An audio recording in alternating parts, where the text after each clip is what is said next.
Hi friends, అందరూ ఎలా ఉన్నారు? Welcome to Deepu's kitchen.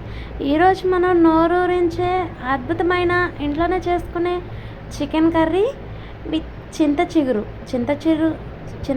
Chicken curry try చేద్దామా? ముందుగా స్టవ్ ఆన్ చేసుకొని ప్యాన్ పెట్టుకొని దాంట్లో ఆయిల్ పోసుకుందాం. ఆయిల్ హీట్ అవ్వాలి. ఆయిల్ హీట్ అయిన తర్వాత దాంట్లో పోపు దినుసులు వేసుకుందాం.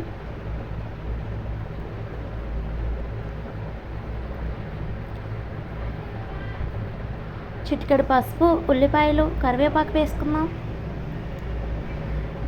తర్వాత ఇంట్లోనే రోట్లో దంచుకున్న అల్లం, వెల్లుల్లి, కొబ్బరి పేస్ట్ వేసేసుకుందాం.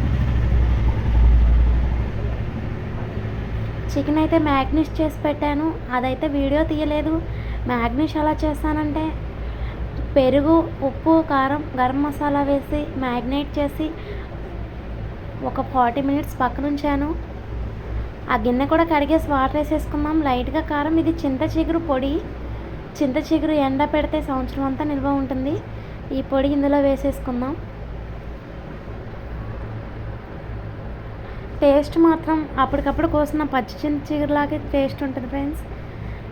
చింత చిగురు పౌడర్ ఎలా చేసుకోవాలో కావాలంటే కామెంట్ చేయండి, వీడియో పెడతాను. తర్వాత కొత్తిమీర,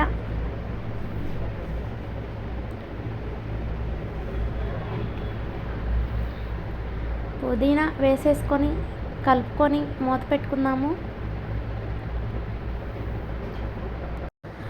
అంతే ఫ్రెండ్స్, ఆ వాటర్ అంతా పోయే వరకు ఉడికించుకుందాం.